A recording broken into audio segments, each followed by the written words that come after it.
Alright friends, we're going back to that series we all thought was over, the one that took a whopping 21 hours to talk about in full, the one that sprang back from the dead and came screaming back to life, the greatest manga of all time, Berserk. That's right, it's time to talk about the new chapters. So for those unaware, Berserk didn't actually end at chapter 364. For a long time, we were convinced it did. Studio Gaga, the current rights holders of Berserk, went dead silent and just didn't want to confirm whether or not it actually came to an end with Qintarra Miura's final chapter. I even went so far as making a large chunk of the ending of part 5 of the Berserk Saga just pitching an alternate ending since for all we knew, it was over. But literally, as I was working on part 5, the news came out that not only would Berserk continue, but Qintarra Miura's best friend, fellow manga artist Koji Mori, announced that he would pick up the reins and help Studio Gaga finish Berserk. They even went so far as canceling Doranki, the side project Miura and his students were working on before his death, so they can focus 100% on Berserk. Koji Mori was friends with Qintarra Miura for decades, even going to high school together. In fact, he served as one of the main inspirations behind Griffith himself, and even helped Miura draw the infamous Eclipse chapters. So this dude is more than capable of supervising the studio, though he admits that's about all he can really do. Mori himself is a successful manga artist, and he has his own career he has to work on, his own obligations, so the most he can do is watch over Studio Gaga, a company made up of Miura's trained students, and advise them on where to take the story, since Miura pitched the ideas to him for years, and he even claims that he has the ending to the manga. Not only that, but the newest arc, Fantasia, was actually not that far away from ending. It was only a small handful of chapters away from actually finishing up, 6 to be precise, come chapter 364. After that would begin the endgame to Berserk. Now we don't know if the coming arc after this is the final arc, or if it's the lead up to the finale, but either way it shows that we were a lot closer to wrapping this story up than we realized at the time. Some people consider Chapter 364 to be the ending of Berserk to them. Qintarra Miura helmed the ship for 30 years, so to them it died with the captain, and that's not unreasonable. They'd rather close Berserk off as an extremely solid story than risk having hope that a bunch of strangers won't fuck things up. But personally,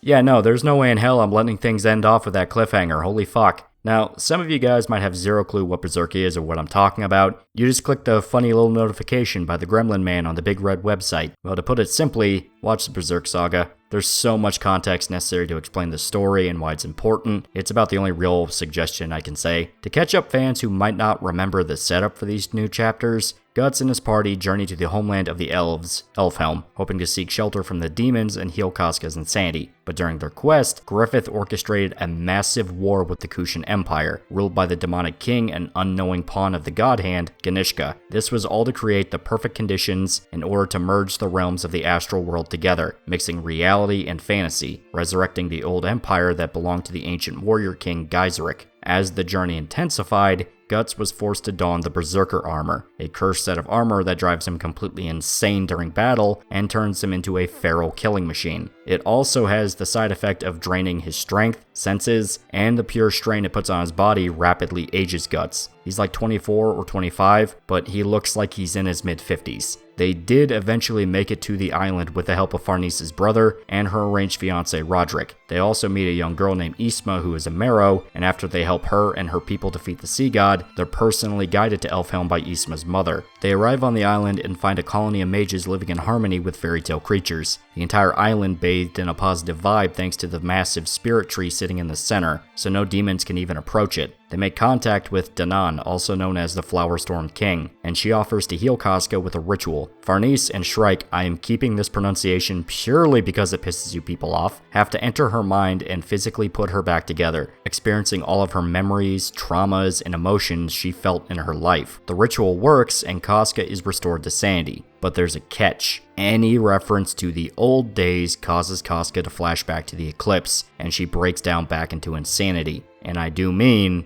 any reference, such as just saying Judo's name or looking at Guts. She can't look at him or hear his voice anymore. Any attempt causes her to have a panic attack. Despite this, the party try to adjust to their new lives on the island. Farnice and Shrike are accepted as mages by the island's inhabitants, with Farnice wanting to learn how to become a healer, and Shrike allowed to begin training in the more advanced forms of magic, including how to survive in the astral world after death. Serpico is just happy to be with his sister, and enjoys how the quest finally allowed her to find a purpose, and begin growing as a person. And Isidro is just excited to be on this reality-bending quest, still just as braggadocious as when he was introduced, though his crush on Isma is very obvious. And Guts doesn't have anything. He can't be with Casca, the only thing he wanted when he started this whole journey. But it seems like destiny isn't done with him yet. Skull Knight arrives to the island, guiding him to the dwarven blacksmith who made the Berserker armor, to teach Guts how to wield it properly. He's given a cryptic vision of the past, of the old kingdom burning after being sacrificed to the God Hand. A different God Hand than what we've seen before, but there's one more vision before it lets Guts go, of a woman who looks a lot like Danan, dying in the arms of the armor's previous owner, King Geiseric.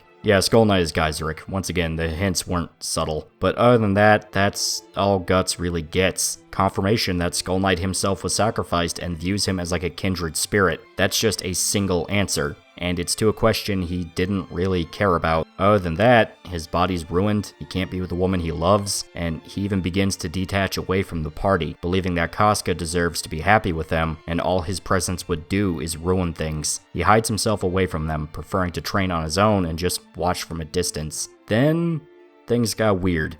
The Moonlight Child showed up, just out of nowhere appearing in the middle of the island. The party at first believed he was the familiar of Danan, like a watchdog making sure they don't mean any harm to the inhabitants before guiding them to Elfhelm, but she has no idea who the kid is, so that theory is dumb. Guts seems to know who he is though, or at least he has an idea. Still, the kid is allowed to play with everybody, and thanks to the time distortion on the island, they're able to spend a full day with the child. Casca in particular latches onto him, almost like a real mother with her son. You even get this really cute scene where Guts and the Moonlight Child have a fake sword duel with twigs. It all seems like a wholesome way to close out the Fantasia arc.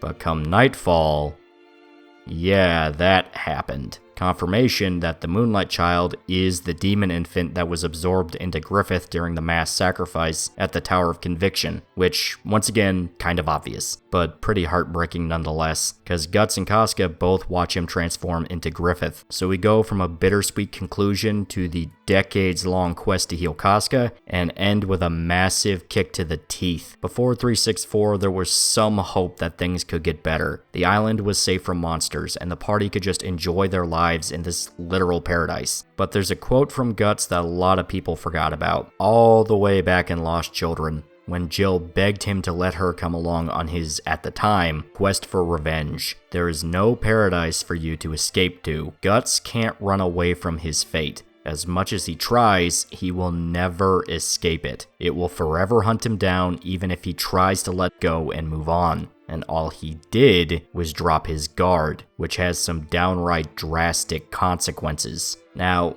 this is the part where we're actually going to get into the new chapters, from 365 all the way to 370. These are the supposed wrap-up to the Fantasia arc. The next arc starts on December 9th, so make sure you catch up before then. It might be the last arc of the series. So, here's a final spoiler warning. These chapters are brand new, so I'm more hesitant to just dive in like the previous videos. Be warned.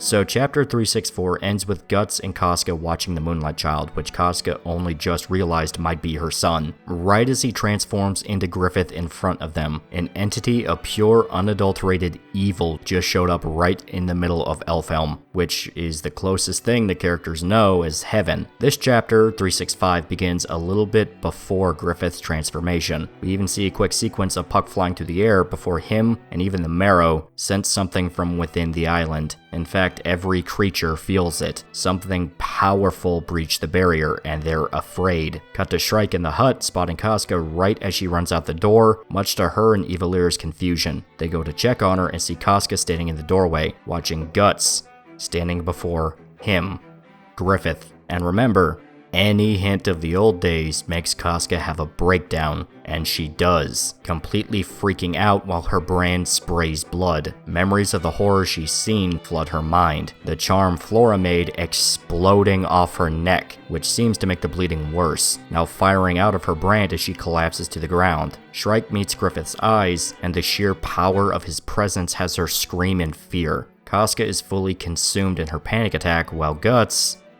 Well, Guts does not hesitate. The beast manifests on his back, but he rushes forward before it can take him over. He goes straight for Griffith. The dude is so pissed off that the Beast of Darkness isn't fast enough to keep up with him. He goes right for Griffith, swinging the Dragon Slayer right at his head, and it seems like this is it. He finally has a direct shot, just a little bit further, and he can finally rip this man apart.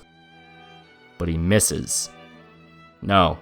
Actually, the sword seems to go straight through Griffith without hurting him, just slamming into the ground as Griffith passes by. He tries to attack again and actually hits him in the head, but it's not working, just phasing right through, only pulling a single strand of hair off his head. We also see that Guts is damn near blind. His eye is a mile wide, but his vision is extremely hazy, like it's covered in static, and his hands are shaking. Meanwhile, Griffith is completely fine, even looking back at Guts like he's mocking him. Guts tries over and over and over again to kill Griffith, but nothing is working. He's just wildly swinging his sword without thinking. But Griffith seemingly causes a shockwave, an explosive whirlwind of energy that's blowing like crazy. Shrike is almost pulled apart in the astral realm just by being close to Griffith, spotting a visage of a person emanating from the source. Varnice comes in to help her, Shrike unknowingly going closer to the astral form of Griffith. They can do nothing to help, since Griffith's power is so strong that they're helpless in the face of it. They return to their physical bodies, Varnice keeping hold of Casca while Shrike watches Guts force his way forward, even though the battle is long since over. And to make matters even worse, Puck feels something else coming from the outside. A presence bursting into Elfhelm, a familiar one. Now, Nosferatu Zod is here too, sending Guts flying back to avoid his attack. His two worst enemies just showed up to rip apart his little island paradise, and it's pissing him off. One after the other, these guys keep barging in and making his life worse. He goes for another attack, but Zod comes in to try and stop him, and Guts is sent flying back once again, caught by the heavy fist. And in the middle of all of this, the rest of the party are hanging out with Danan. They've been helping her with chores around the island. Oh, that's nice. I'm fucking begging you, help this man. Well, Isidro, Serpico, and Isma go to leave, ready to go back to the hut and get some sleep. But as soon as they turn their backs on Danan, she shakes in fear. Isma notices something is wrong and turns back just in time to see Danan fall to the ground, saying that something has come to destroy the island. A rising tide deep within the earth is coming. Back to Guts and the others, we see Griffith approaching Shrike, Varnice, and Casca. The sight is enough to make Guts sprint forward, so desperate to get to them that he actually manages to get past Nosferatu Zod, going in for one more attack, bringing the sword right down at Griffith's head. But he stops the blade.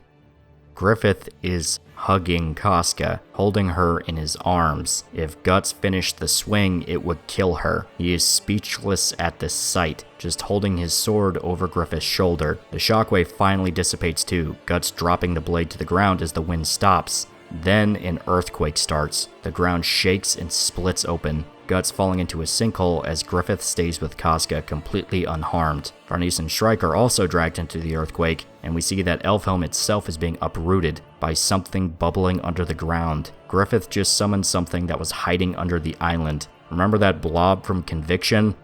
Because Griffith does. Yep, it's here. Guts, waking up to see the sinkhole he fell into, is covered with the malevolent substance. The rest of the party is busy fighting the blob back at the surface, recognizing it from the incident at Albion Temple. Isidro demands Isma stay close to them so he can protect her from the blob, but it's easier said than done. Thankfully, Skull Knight's still on the island, cleaving through a huge swath to get to the party. He explains that the blob was created from the mass grave buried under the island, the original masters and founders of Elfhelm who have died over the years. This means the entity is far more powerful than what they dealt with at the Tower of Conviction, so they just need to run for it instead of trying to fight. Only he can handle them. And he is pretty good at it, cutting through these blobs like they're nothing. But he can't fight them and protect the party at the same time. They have to run. But Isidro hates this. He wants to fight, and Isma is very supportive of the decision.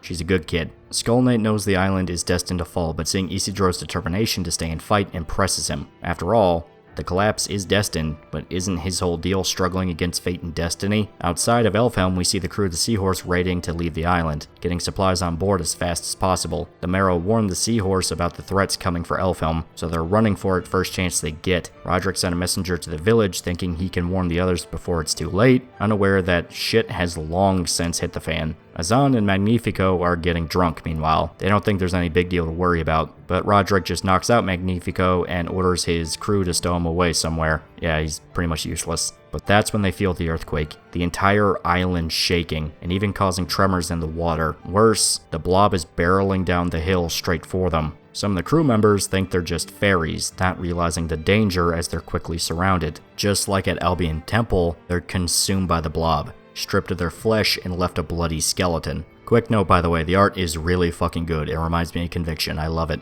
The Seahorse crew goes into a full panic, running for their lives back to the ship, while Roderick is paralyzed, terrified of what happened to Farnese as the monsters are just a few feet away. Guts, meanwhile, is barely even able to function, just staring up from the sinkhole, watching Nosferatu Zod fly away, with Griffith and Casca in tow. So Griffith just took Casca, just came right in and snatched her right out of everyone's hands. Guts can do nothing but reach out his hand, consumed in despair, and staring at Casca's unconscious face, the blob and the collapsing stone coming down right on top of him. Yeah, Griffith literally just kidnapped Casca, holy fucking shit. We'll talk about this in a bit, but whoa. This is a big moment that made everyone lose their minds when they saw it. It was a big deal. And to make matters even worse, the spirit tree collapses into the island, Puck watching in horror as its homeland sinks into the earth, nothing but the ruins of a dead tree left behind. We see that Shrike and Farnese survive the earthquake, with the young witch screaming out to Guts both with telepathy and literally.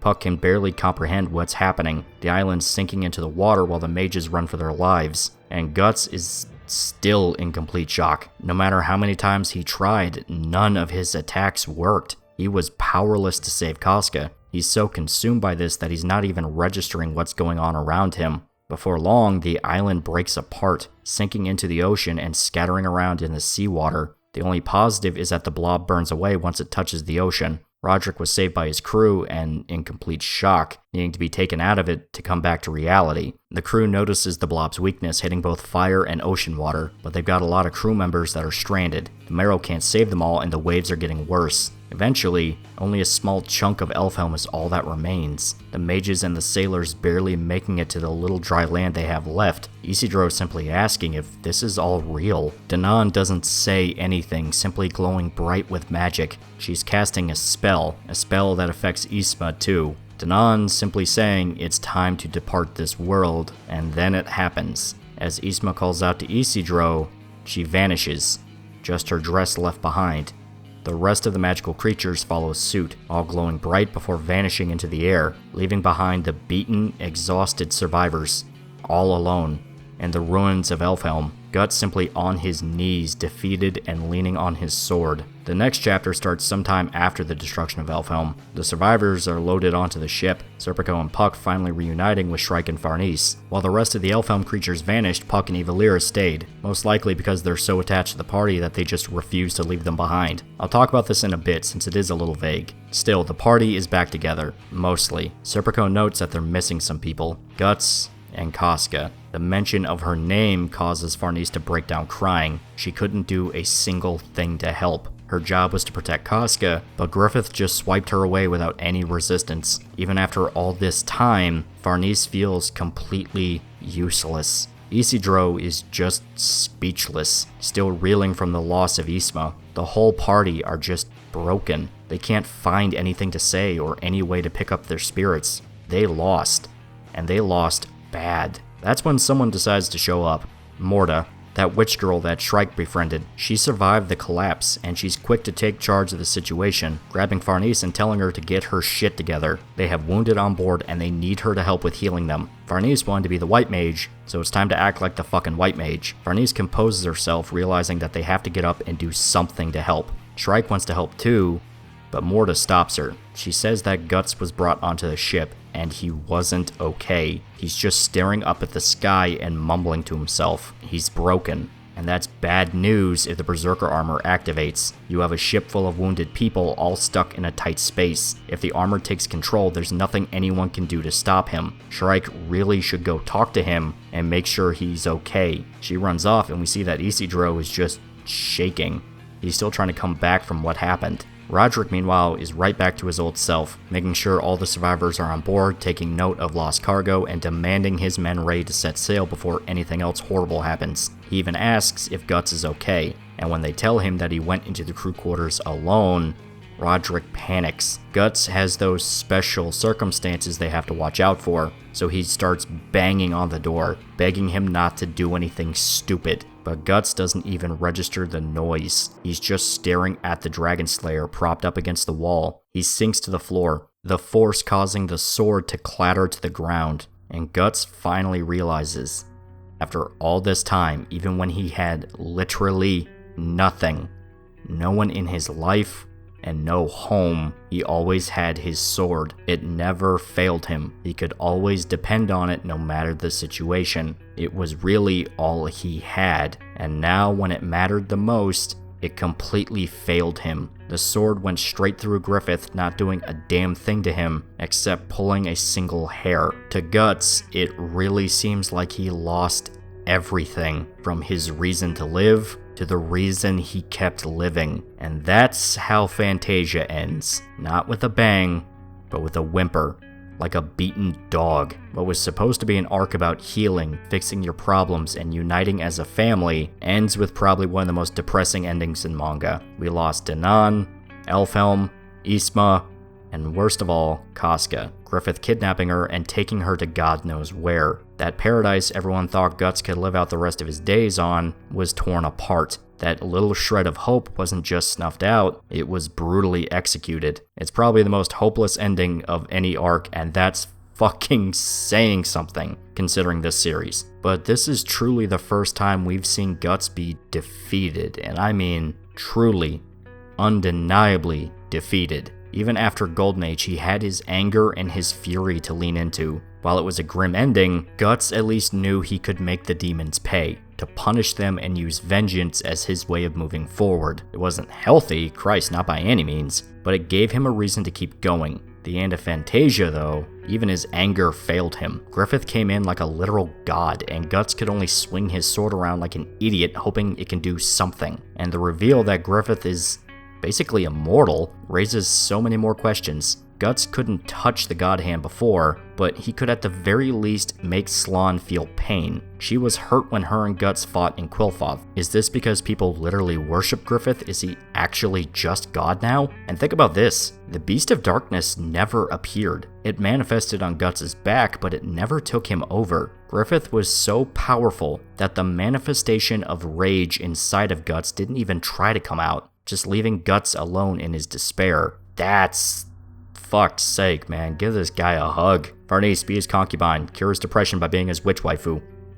Fucking do it. But the aspect I think is really underrated is Isidro. Guts suffered his first defeat in a long time, but this is Isidro's first real tragedy. He hasn't lost anything through this whole journey. It's why he could be such a positive kid along with Puck. Sure, he got his ass kicked 6 ways to Sunday, but losing Ysma was the first time he really felt a tragedy. He lost the girl he likes, and the new home he thought they could all live on was torn to pieces. He's not like the others who dealt with some horrible shit as the quest went on. Even Shrike lost Flora. This is the moment where it finally clicks with him how serious this all is. It's not a fun adventure. This was an agonizing struggle that was the only thing keeping Guts on his feet. Losing Casca means the whole party lost all hope. They're stunned, like deer in the headlights. None of them have any clue what to do or what's next. And that's where I really like Morta and Roderick. As sad as the whole situation is, they also know they can't just sit around and mope. There's injured people just as beaten down and scared as they are, so they have to get their shit together and think about the larger picture later. Still, this is easily one of the most depressing chapters in a long time. A lot of the more sad moments of Berserk focus on the bittersweet, of Guts hiding his pain and just trying to enjoy the little moments of peace he can get. But this is an explicitly grim moment. Guts was just kicked in the stomach. Everything he spent hundreds of chapters fighting for was torn out of his hands, and we can only guess what exactly Griffith wants with Casca. Does he want to kill her to silence the Moonlight Child? Is he gonna mutate her like what the Slug Count and Rosine and the Egg Apostle did to their victims? Is this his way of making sure the Moonlight Child doesn't take him out of Falconia every full moon? Is it the opposite? That the Moonlight Child is affecting his thoughts and reminding Griffith that Casca is someone he cares about? And how the hell is he gonna explain Casca to everyone at Falconia? She is well fucking aware of the presence of demons, and just looking at him causes a panic attack. It really seems like he did this without really thinking about the consequences, which That's kind of familiar, actually. I'm not making any concrete guesses, but there's no way on earth this can end well. For Griffith, there's too many moving parts, and even his demon charisma can't bullshit a lie big enough to explain this. Charlotte fucking met Casca. She'll instantly recognize her. Plus you have Luca and her friends. But the part that really stuck out to me was something Skull Knight said, that Elfhelm was destined to collapse. The only reason the island broke apart is because Griffith himself showed up. Something nobody saw coming, since it was a consequence of the corruption of Guts and Casca's child, and it being absorbed into Griffith. How the hell could Skull Knight know about this? Danan didn't even really know. She wasn't sure what the Moonlight Child represented. Guys, that character who talks in cryptic riddles and knows a lot more than what he's saying, I think he might know more than what he's saying. Like, he really just showed up on Elfhelm right before the island collapse. Yeah, he said he was there to get his armor repaired, but frankly, I think I'm gonna call bullshit. Now, I don't buy into the theory that Skull Knight is evil like some people do, that he's just a selfish asshole manipulating Guts to use in his own personal quest for revenge. I do believe that, yeah, Skull Knight has his own revenge plan, but I think his schemes might actually surpass the God Hands in their depth. The whole merging of the realities, that might not have been a mistake. But we won't know until December, which might begin the final arc, or next to last arc, or however many is left. Point is, we don't know. Still, we can officially say we wrapped up the Fantasia segment, and it's a splash of cold water compared to all the hopeful and downright wholesome character development we've been getting lately. But there's one last thing I keep thinking about. Griffith had the chance to leave Guts alone and let him stay on the island with his loved ones. He could have ruled Falconia forever and really win in the end. Then he showed up and stole the one thing Guts had to keep going, the woman he loves and has dedicated his life to protecting. And you blew up the grave of the wife to a 1,000-year undead warrior king. And you think you can go straight back to your city like nothing ever happened. So I just want to know, why would you push these men to violence when they've spent their whole existences perfecting it? Until next time, please remember to like, comment, and subscribe. See you guys.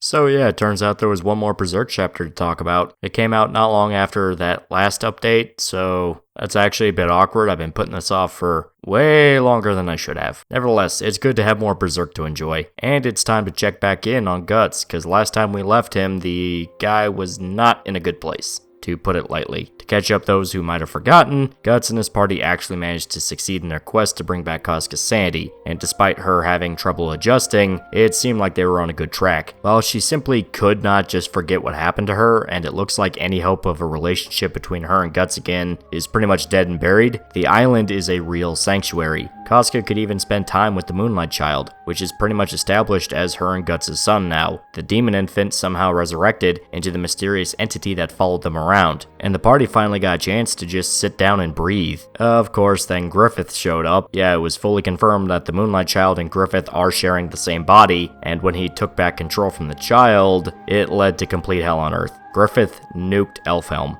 Actually nuked it. He completely exploded the island, turning the dead underneath the ground into the same blob that consumed the refugees at the Tower of Conviction. But to make matters truly horrifying, Griffith took Casca. He literally just snatches her away from the island, flying on the back of Nosferatu's Zod while Guts is powerless to stop him. Every swing of the Dragon Slayer being about as effective as a balsa wood stick. He directly hits Griffith multiple times, but it phased straight through him and did no damage, only pulling a single hair off his head. This shatters Guts, now completely consumed in a mental breakdown as he realized the two things he had left were taken away from him, both Casca and his sword. It's a grim sight, even considering how much of an ass-kicking the rest of the cast received as well. Isidro lost Isma, Ornice was powerless to stop Griffith from just taking Casca, Shrike lost the homeland of the mages where her mentor studied and where she was gonna follow in her footsteps. Even Roderick lost a bunch of his crewmates. Nobody won here, except Griffith, and this next chapter only continues to press the salt nice and tight in the wound. Now if you'll excuse me, I'm gonna add a long pause here so this video is easier to edit into a supercut.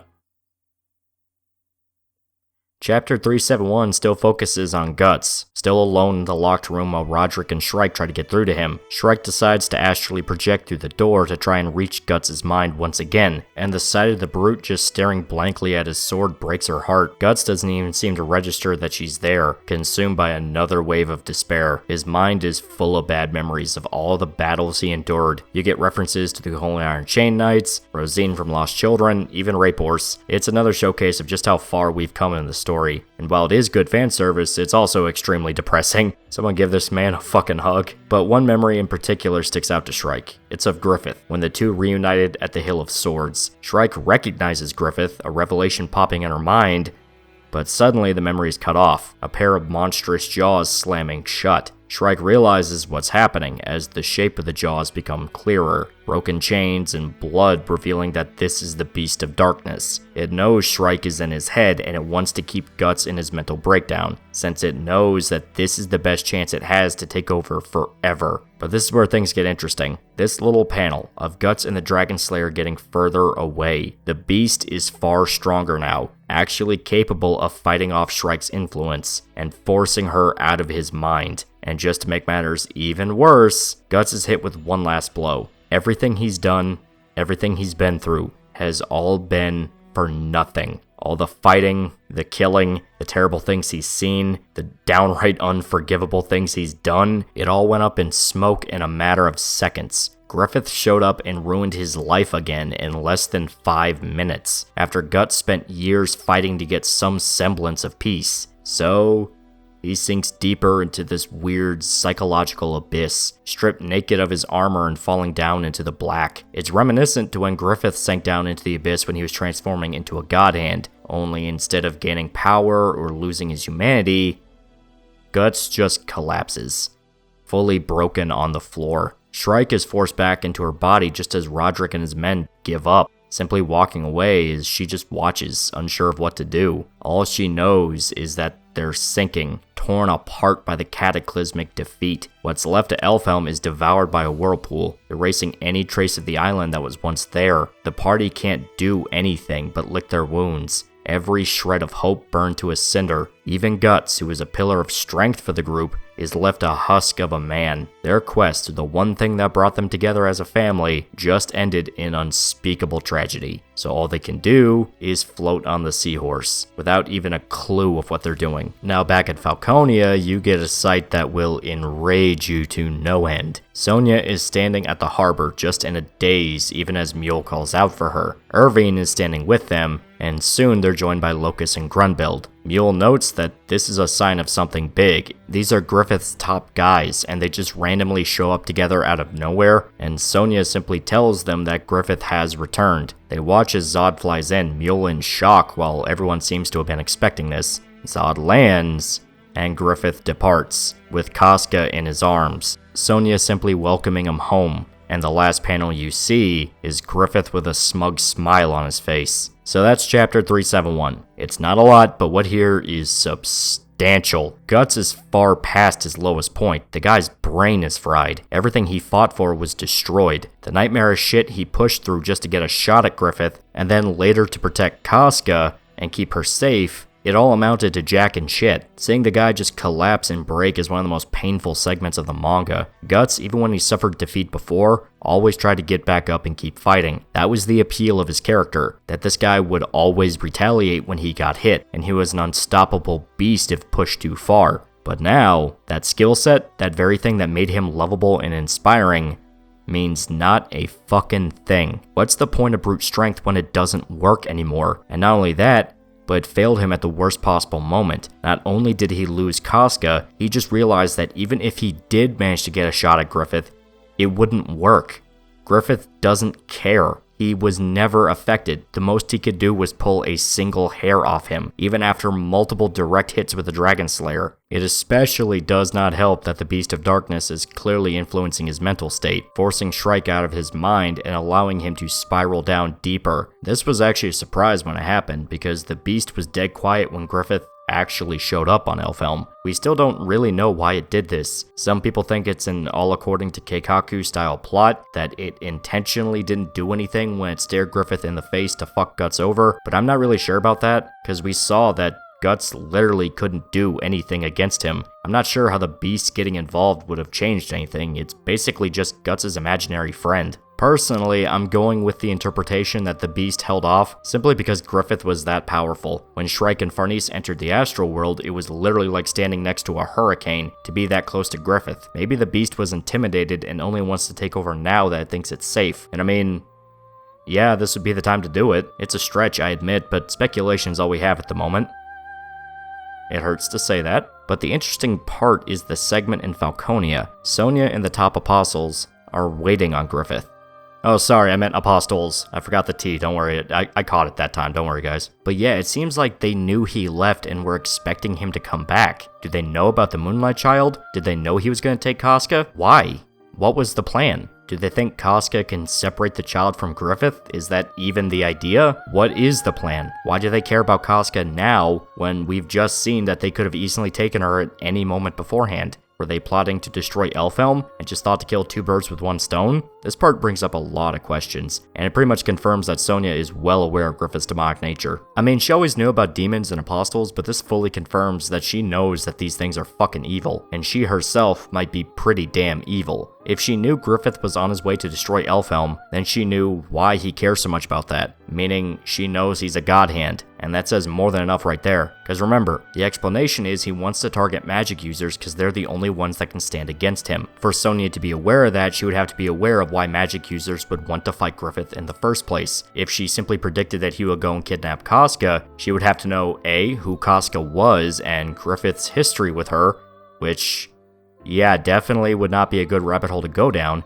and B, she would have to know why Griffith would care so much about it, which once again leads into that rabbit hole I discussed. Technically, Griffith came out of her rabbit hole, but the big question is what the hell are they planning on doing with Casca? Because her being in Falconia is such a recipe for disaster. She knows what demons actually are, what Griffith actually is. She's still a sacrifice. She knows who is and who is not a demon, and can demons really control themselves around her? They basically view her as fodder to be slaughtered and raped, because all they have are their evil desires. Sure, Griffith seems to have disciplined them, but is that gonna last with literal living bait right in front of them? Not only that, but you have Luca and her girls. They met Casca before. Granted, she was insane, and there's no doubt she's gonna be locked up inside of Griffith's castle instead of being allowed to roam free, but Casca isn't a dumb peasant girl, she's an experienced warrior. It's a legitimate risk that she could escape. Of course, that's assuming she can actually get her mind together and be able to face demons once again,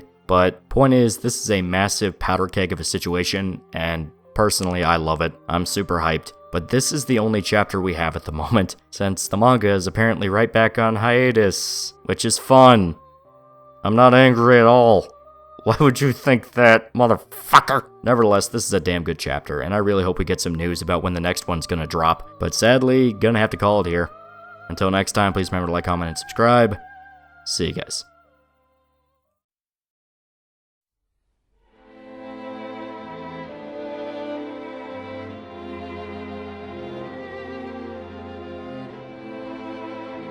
It's time to return to the Promised Land, children. That's right, a new Berserk chapter dropped, and it's pretty fucking killer! For those that might not remember, we've been going through the dark fantasy epic action manga Berserk. Don't worry, it's not too long to catch up in case you never started or don't know anything about the series. Just dedicate, like, 21 and a half hours. Regardless, this video is for those that are intimately aware of the story and are hungry for whatever comes next. As a quick reminder, the last time we checked in on Guts and the party, things didn't go well, like, at all. Griffith appeared on Elfhelm using the Moonlight Child as a vessel to infiltrate the sanctuary. Guts tried to kill him, but no attack worked. The Dragon Slayer phasing through his body, and the most he could accomplish was pulling off a single hair from Griffith's head. And to make matters worse, he appeared on the island for the purpose of kidnapping Casca, effortlessly taking her and flying off with Nosferatu Zod to do God knows what. Also, just to round out this 10-ton ass-kicking, he nuked Elfhelm. The island collapsed in on itself after the corpses buried under the ground turned into the same blob entity that attacked the Tower of Conviction.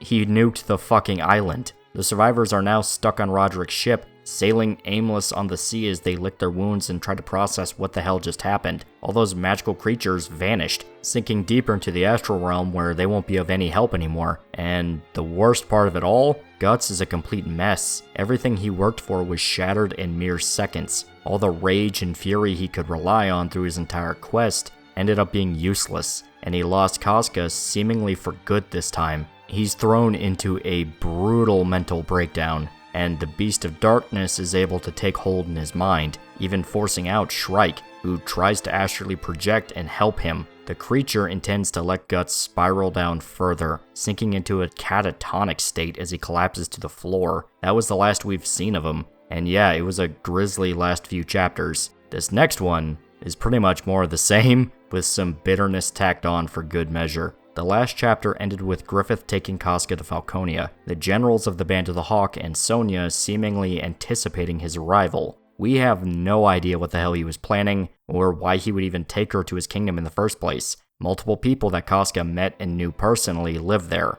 She was a famous figure to the Band of the Hawk, which the rest of the country has no clue what happened or why they disappeared. Some fans even mentioned that Sonia being a psychic would be a problem, as she would read Casca's mind and see her memories, so she might figure out what Griffith did and possibly even turn against him out of shame and disgust. Though that, yeah, we'll talk about that when we get to the chapter. I disagree with the notion. The point is, this is a very hazardous situation, something that appears to have been motivated out of arrogance and emotion, since nothing would logically motivate Griffith to do all this. It's a spite move, and Griffith's history with those have never been the best. But that's where this new chapter comes in, because it's time to see exactly what he wants with Casca and why she's in Falconia. And this next chunk is trippy, to the point that there's outright unsettling questions you start to ask as you read. Trust me, it's crazy. So let's stop beating around the bush and actually get some context.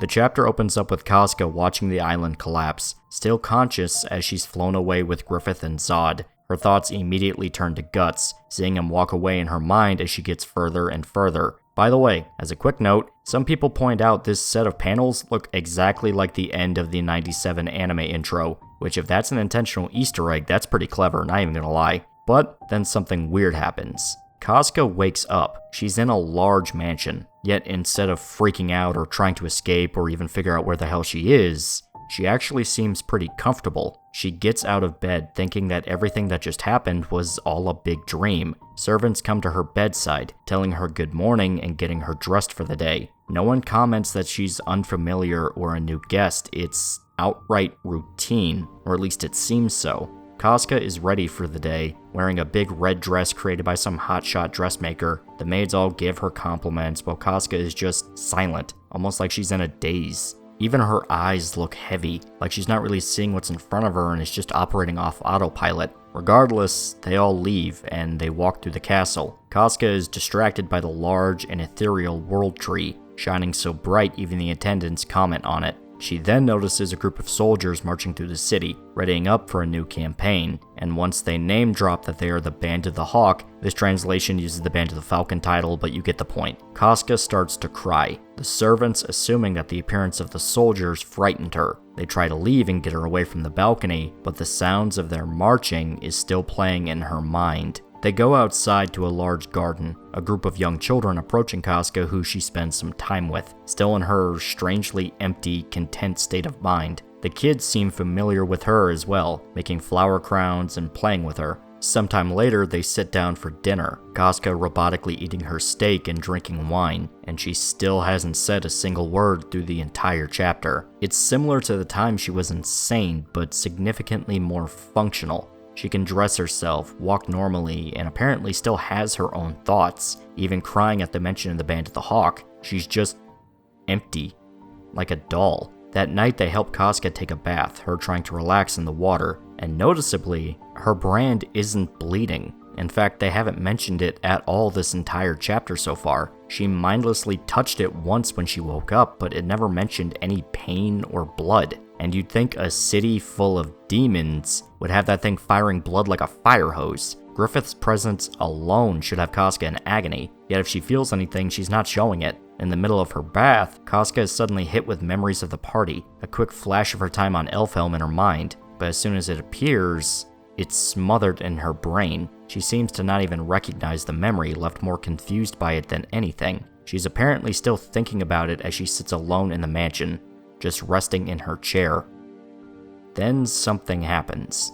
We don't know exactly when, whether it's in real time or a flashback, but we see Casca freak the hell out, fighting her maids so violently that they're forced to call the guards in to subdue her. Casca retaliates by chucking a vase at them, then disarming one of the guards of his sword and disarming him. Casca tries to escape, pursued by an entire army of Griffith soldiers, screaming in her thoughts that she needs to get back to the party, and especially to Guts. In fact, she's specifically trying to make it back because if she doesn't, then something will happen to him. It's vague, but I can guess what it is, though we'll talk about that at the end. In the end, Casca is captured, and we see her return to her bed, back in her dazed, fugue state and falling asleep for the night. It then jumps to Griffith, his generals bowing before him. It turns out Casca is being watched by Irvine, who reports to his master that the bird now dozes peacefully in her cage, and that her flight is over. Zod is revealed to be listening in as well, but he's noticeably further away, almost dissatisfied at the situation. All Griffith says is the East, the other demons taking the words to heart, though it's not revealed to us what they're talking about. Griffith simply smiles at the World Tree, content in his supposed victory and whatever plan he's cooking up next. So you guys now see what I mean by how unsettling this chapter is. It's pure psychological horror, and done in a very clever way. It's well known that Berserk took inspiration from shoujo manga, especially Rose of Versailles, and this chapter doubles down on that to be pure nightmare fuel. You have the archetypical princess character, who's supposed to be Casca, but she's a mentally unstable rape victim kidnapped by an eldritch entity and his army of demons. She has a big fancy mansion and a pretty dress, she gets to play with little kids, it should all be happy, and it seems like she's living out, well, a fairy tale. But that's the fucked up part. In a different context, this is exactly the ending Casca deserved. A comfortable life away from violence, demons, and war. But it was given to her by Griffith, the guy who ruined her life and drove her insane. In fact, she already got her happy ending. That was her time with the party on Elfhelm. It was a literal paradise, full of explicitly good-natured creatures. Griffith blew that up, killed God knows how many mages, and brought Casca against her will to his city to basically give her the exact same thing. And that raises the big question, why? What's the intent behind this? Like, why is he doing all this? Does he actually want Casca to be happy? If so, why? Is it the Moonlight Child affecting his motives? Because technically they are the same being, or at the very least they're sharing the same vessel. Maybe he's got some lingering protective urge to make his mother happy. To make it less well-intentioned, Griffith sort of always thought Casca as one of his tools. He may have had some lingering affection back during Golden Age, but ever since becoming a demon, it's become pretty clear that he quite literally views people as his property. They're all characters in his big grand story that's being written, so it could be that he thinks Casca still has some role to play before all this is over, and is essentially just yoinking his doll away from Guts. It could mean Rapunzel stuck in her tower, or it could go full-blown bloodborne demon impregnation if that's the worst timeline. And hell, there's also the possibility he could turn her into a mutant, like what other demons have done to their victims. We don't know, and that's the scary part. Another detail to point out is, of course, Casca's state of mind this whole chapter. She's in a daze the entire time, never talking, just going along with whatever the maids wanted her to do. And the few times she remembered something, it's quickly snuffed out in her brain. It's blatantly obvious she's been brainwashed, her memory's suppressed, though not perfectly so. She's not completely amnesic. It's just that there's something fighting in her head to keep her passive, and that incident that happened seems like an earlier memory, most likely when she first arrived. So then that raises the question of just how long Casca's been here. It's clearly enough of a chunk of time that Casca is able to be sucked into this routine, and her mind taken over by whatever's messing with her. My guess is around a month, but we won't know until the next few chapters. The only reason I say it's a month is because that seems like a decent enough time for the story to be pushed forward without it being a little too ridiculous. Because, I mean, what, are all the people on the seahorse just rolling around for like a year straight? Nah, you know what I mean. Another question to ask is, was this the only freak out by Casca? Has she tried to escape more than once? If so, is she well known across Falconia? Because that brings up the issue of other people knowing her, and probably being curious as to what's her deal. Charlotte fucking talked with her during Golden Age. She's gonna know something is wrong. And Luca and her girls. Sir Owen and Sir Laban knew about all the big players to the Band of the Hawk. They outright welcomed Rickert, who is a lesser known one. Of course, they'd want to meet one of Griffith's second in command from the old days. This is a secret that is not going to be kept for very long, especially since Casca outright took a dude's arm off during an escape attempt. That guy is probably going to be pissed about that, and he's going to tell his friends about the crazy lady that Griffith brought to town. There's also the issue with Zod. Some people point out that he looks detached from the rest of the war demons. He's not facing Griffith during the debriefing, staying further away and outright looking unhappy. Some fans theorize that he's pissed at how Griffith is wasting time on Casca, since Zod is a warrior that lives to fight stronger and stronger opponents. If he views her as a potential flaw in Griffith, it could cause a rift to develop between the two. Zod never really went along with the rest of the demons in regards to the God Hand's plots. Hell, the way Griffith won him over was by beating his ass. The rest of the demons just instinctively went along with Griffith, but Zod he had to prove he was the strongest. It could actually become a source of conflict. I saw a theory floating around that he actually feels bad for Guts and Casca, since Zod respects Guts as a fighter and dreamed of the two fighting to the death one day. So seeing Griffith pull such an underhanded trick that psychologically broke Guts might not be sitting right with Zod. There's also another one going around that maybe he's just sick and tired of peace. Griffith is trying to unite the world under one flag so there'd be an end to war, at least so he claims. That completely goes against Zod's existence. He lives to fight. He only wants to fight stronger and stronger people. His dream is to find somebody that can potentially kill him. So he could just be realizing that he's on the wrong side, and he wants to do something else for the chance of getting another good battle. I'm not sure how legit any of these theories are. They're just interpretations floating out there if you want to buy into them. There's also the matter of what the hell Griffith is talking about with the East. We know the Band of the Hawk is preparing for another military campaign, so the two have to be related, right? The only thing that comes to my mind is that maybe he wants to invade the Kushan Empire. They're fractured and broken, so it's the best chance to take large chunks of territory. Ganishka is technically dead,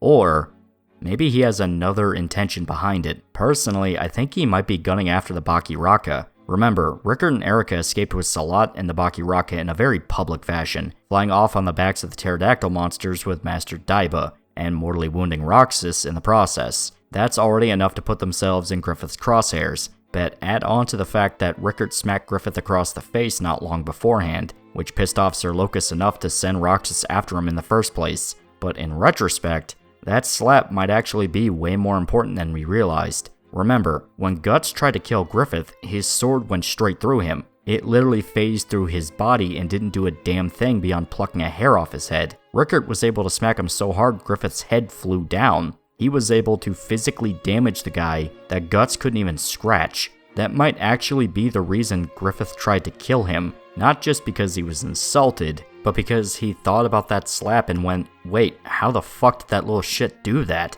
Rickert might actually hold the key to killing Griffith, so he's going east to the Baki Raka Sanctuary to kill them and eliminate that loose end. This is all speculation, but it makes sense when you consider recent events. Griffith is turning the world into his own personal JRPG lore dump. He can't afford any possibility of someone beating him. He went to war with the mages specifically because of this, murdering Flora and destroying Elfhelm, who were simply discussing the possibility of him being dangerous. The idea of even a single living person that could damage Griffith existing is something the dude would never tolerate. Hell, the reason he's never actively tried to kill Guts since becoming a demon is because Guts can't really do anything to him. Why give a shit about someone that will never affect his plans? He outright said it during Guardians of Desire. This isn't to say that Rickert is actually the chosen one who will save the world, more that there's something at play here, something that makes him different from Guts and Casca. The obvious answer is that he doesn't have a brand of sacrifice, but that's a tad too simple of an explanation, you know?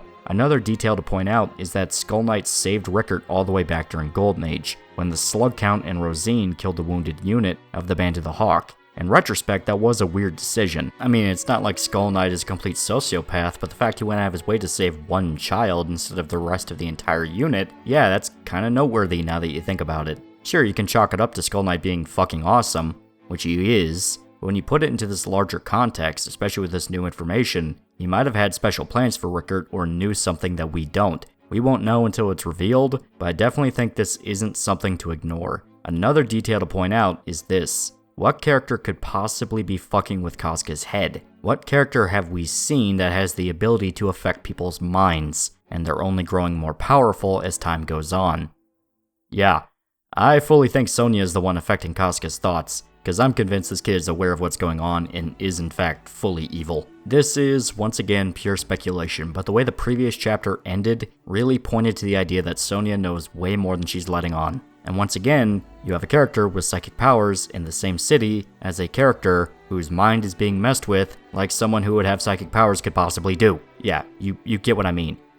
Hell, she was outright waiting for Griffith with the rest of the demons. Not only is she aware of the presence of demons, she seems to know that Griffith was going to kidnap Casca, which spirals into question after question of what the hell does this kid know. If she's the one manipulating her memories, then it's full confirmation she knows everything about Griffith. Now, it's clear that the next few chapters are gonna focus on Falconia. Hopefully, we do get the wider perspective of what's going on and how the rest of the city reacted to Casca's arrival, because this is a major shakeup that can only spell disaster down the line. The question being, for who and how? It seems like events from Golden Age are starting to rhyme with Falconia. Since back then, Rise it seemed like Griffith was about to win, he pulled some absolutely brain-dead move that caused a domino effect, which came as a result to a decision he made years prior, finally exploding in his face. Since Guts leaving the Hawks, motivated by Griffith's speech to Charlotte, caused Griffith to sleep with her, which enraged the king, and you all know what happened next. This feels similar, with Griffith breaking character to snatch Casca,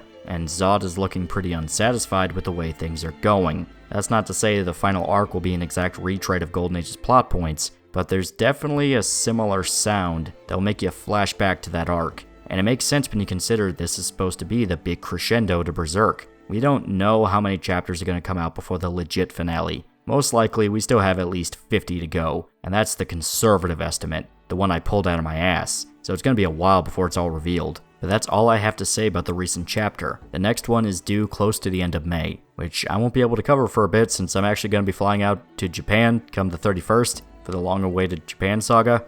I'm going to be recording as much as I can so I can edit the whole thing together. It's going to be fantastic. I honestly can't wait. It's going to be great. After that, I'm absolutely going to talk about Chapter 373, because I'm fully on board and I want to see where this goes next. I know some people complain about the pacing of these recent chapters, but personally, they never really stood out as a problem to me. Berserk has kind of always been like this. When you catch up, each chapter feels too short and goes by too fast. It's only when you read through it later with the rest of the story arc that you see where it's going. Another thing to point out is that the art is stellar this chapter. Studio Gaga is really upping their game and embodying Miora's art style. Some scenes outright gave me flashbacks to Conviction, which is the highest praise I can possibly give. It's fucking great work. Now, to get the obvious out of the way, yeah, it's a kick in the dick that Casca finally came back only to then be brainwashed. But the fact they established it's not perfect saves it from being infuriating, because now there's a mind game at play here. Can Casca snap out of it and escape Falconia? Will she be able to use this to her advantage and find out more about Griffith's plans? What about her PTSD? Is she gonna be able to get over it and become a ferocious warrior again? We saw a hint of it during the flashback. She took off a guy's arm without a moment's hesitation, and when she was being kidnapped and thinking of Guts, she envisioned his current form, the Berserker armor Guts. The one she couldn't even see once beforehand since it threw her into a panic attack. Casca might have actually been working to get past her trauma when she was taken, and now, all she wants to do is get back to Guts. Most likely because she feels guilty at how much he had to suffer while she was insane. She knows that the guy did everything to save her, so she's desperate to get back to the party so he won't be alone. That's what I think she was referring to when I said she was scared of something happening to Guts. Now she's the one fighting to see him again and is scared of what could happen if they're apart, since now she's intimately aware of how much he's banged up, all to protect her. Plus, the party is her new family. That's the new group she wants to spend the rest of her life with, since they all care about each other. And Griffith basically just shoved her into an imitation. It looks big and grand and expensive. It's this magnificent kingdom, but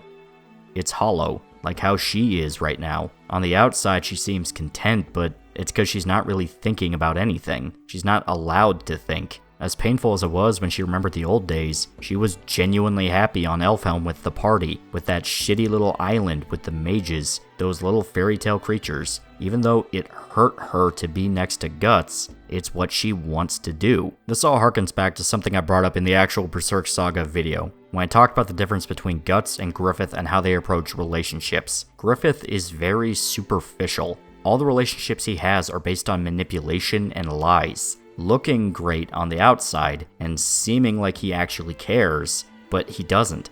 You're a tool in his eyes, and he will discard you the minute he thinks it's useful. Compared to Guts, where there's so much more conflict, so much more anger and emotion. There were times when the party outright hated each other and tried to kill each other, but when they finally came together and were able to become the party, you saw a bond form that is going to stick with them for the rest of their lives. No matter how much shit they had to crawl through, they did it together, and they did it for Guts and Casca. So you know for a fact, they're going to pick themselves up, dust off the pain and the blood and the sweat, and they're gonna go get her back. This chapter really went above and beyond, and I am beyond hyped for the rest. Hopefully we get a consistent batch before the next hiatus, because this story beat is extremely interesting and I can't wait for the next update. But we're gonna have to call it here. Reminder, the next chapter comes out the 26th of May, so we're not actually that far away from the next one, maybe about 2 weeks, at the time of this video at least. Another thing I want to mention is that you might have noticed some of the music in the background.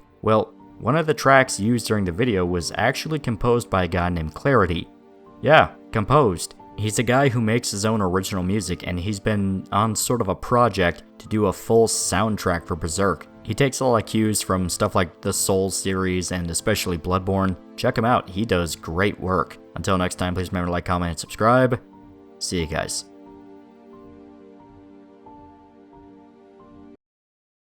So I'm finally back from the Japan saga. Had a good time going around Tokyo, and got up to some shenanigans. Got to see different shrines, walked around Akihabara, and nearly got murdered on the metro system. It was a fun time, but now it's over and it's time to get back to work. Well, right after I had to get over a terrible, terrible sinus infection. Yeah, pitch black mucus for a week straight. It was not great. Yeah, between dealing with jet lag and a sinus infection, which more than likely came from the plane rides, I had one hell of a week as soon as I got back home. But, wouldn't you know it, there's a new Berserk chapter to talk about that we can enjoy. And I'm finally getting over this infection even though I still sound a little rough. So, it's a good thing to come home to. Well, new in the sense that it's been like a month since it came out, but don't judge you pricks, I was in a foreign country for half of June. Regardless, it's time to sit down and go through the new chapter. So last we left off, things got trippy and psychological. It showed Casca being brainwashed into a passive state in Falconia, Griffith basically keeping her around as a trophy while she's subconsciously trying to escape and get back to the party. It raised tons of questions, like why Griffith wants her so badly, does the rest of Falconia know about her, what exactly is in the east and why Griffith is sending his army there, is Sonia the one who mind-wiped Casca, tons of stuff. It was a really interesting chapter. This next one actually sits down and explains a bit more though, but it is still pretty brief. Just the nature of catching up on Berserk sadly, and it actually brings us back to the party, which to be honest I was not expecting. I was dead certain they would stay in Falconia and focus on there for a little while. You know, show the consequences of Casca's arrival and the escape attempt, which ended in at the very least a dismemberment if not murder. Still, it's good to get more closure on this angle, because it also had its share of questions and cliffhangers. Hell, the last time we saw the party they were utterly defeated and Guts was in the midst of a mental breakdown, with the very real risk of the Beast of Darkness breaking loose. So, fuck it. Yeah, may as well, even if it does feel like we jumped over to one side of the story only to jump right back. It's not bad, but, you know, just one of those where I was so dead set we were going to see more of Falconia, maybe see what Mule was getting up to, what he thinks of it all, but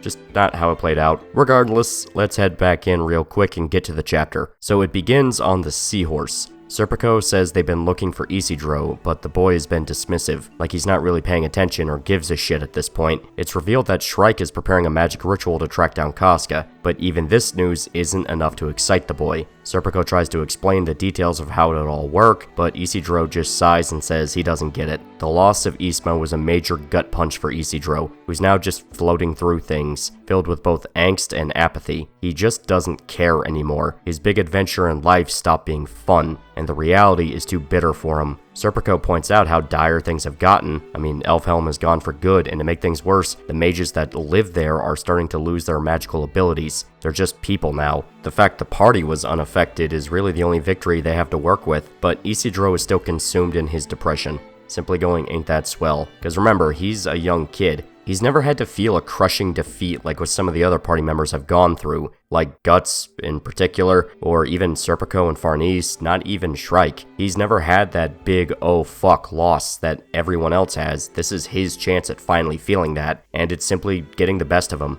Well, we jump to Shrike preparing the ritual, asking Farnese to watch over her physical body in case anything goes wrong. Roderick and Magnifico are on the fence of watching over the girl, but Shrike emphasizes that it's important for everyone to remain focused during the process. Even if they are not mages, they can still contribute to the ritual with their mental power, though the two men are anxious regardless. The ritual begins with Shrike sitting in the middle of the magic circle while everyone just sorta stares at her. Magnifico thinks that she simply fell asleep, but is quickly scolded by Farnese, stating that her teacher is shifting her consciousness through the realms of reality, past the realms of the dead. Shrike astral projects from her body, able to fly out of the ship and into the air. There she sees the long branches flowing across the sky, branches of the world tree that make up the dragon path, which, if you don't remember, was how the Moonlight Child was able to travel from the Seahorse all the way back to Falconia in barely any time at all. Also, the Neo Band of the Hawk started using them after they repaired the ancient ruins. It's basically a teleport system. Shrike traces the energy from the branches, which all flow to a singular point, the actual base of the world tree itself. She follows the branches in hopes of finding Casca in the center, but at the same time as all of this, Guts is still in the cargo hold, his breakdown only getting worse by the second, because as he lays on the floor, something manifests from the Dragon Slayer, the Beast of Darkness. It appears before Guts, cackling at him. It sits on the floor, completely manifested on top of the sword, the chains broken and scattered all around it,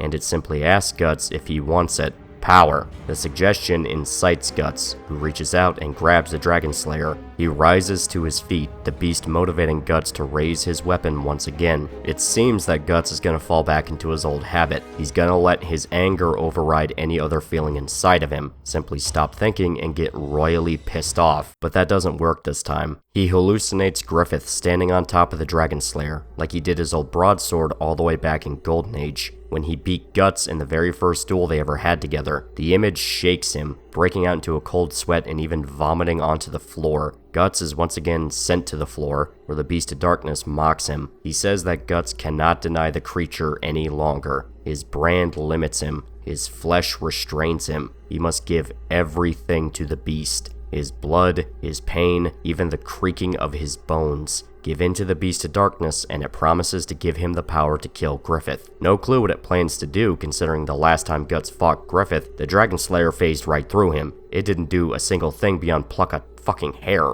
But it's obviously the beast just playing on his fears and broken mental state to take over for good. It's not a good situation, and someone needs to get Guts out of his own head before it gets any worse. Skull Knight, Puck, just saying, you guys are pretty good at this. Fucking help this man. But as it turns out, some people actually had the same idea.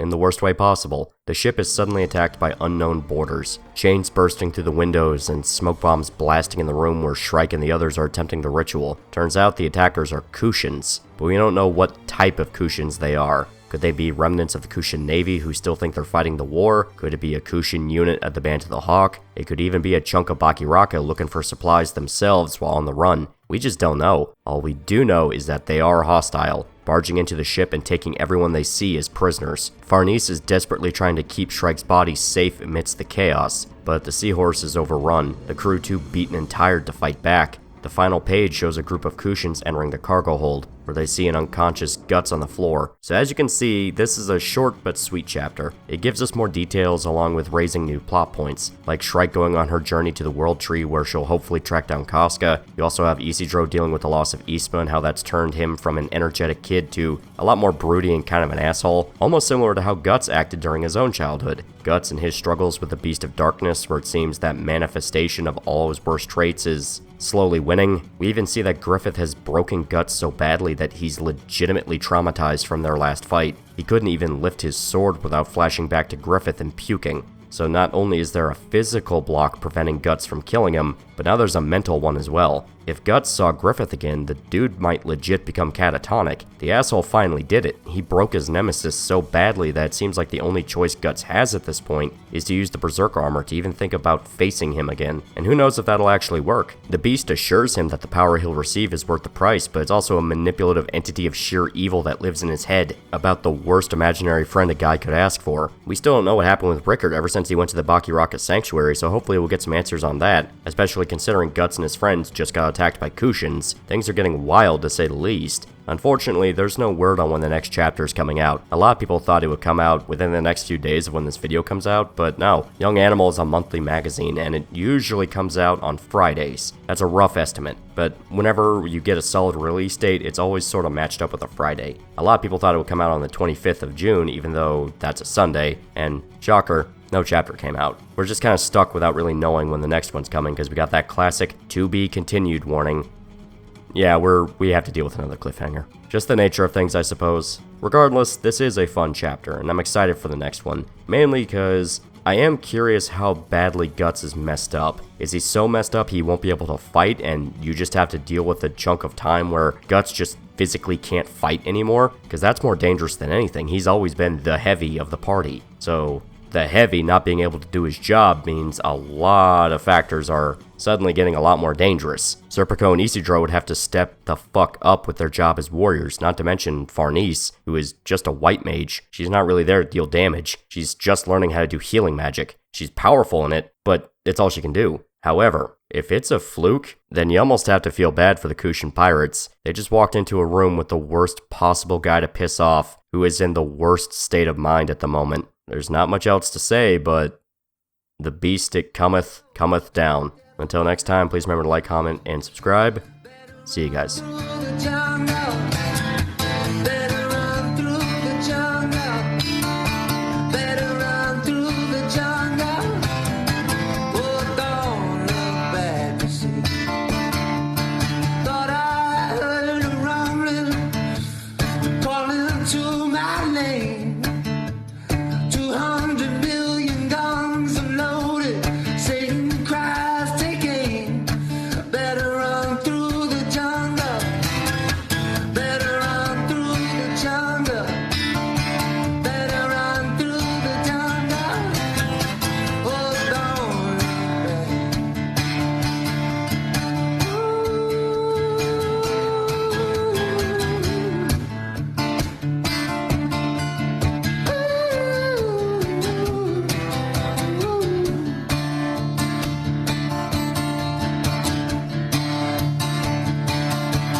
That's right, boys and girls, we finally have a new Berserk chapter to talk about. I swear, this series is like waiting for a solar eclipse sometimes, but it's always worth it. So the last time we left off, things were less than ideal. Griffith kidnapped Casca, brainwashing her into being an almost silent and obedient doll, and on top of that, Elfhelm was completely destroyed. So the Society of Mages that our party turned to for help have been left without any magic, and now they're all crowded together in Roderick's ship, the Seahorse, out of options or really any hope.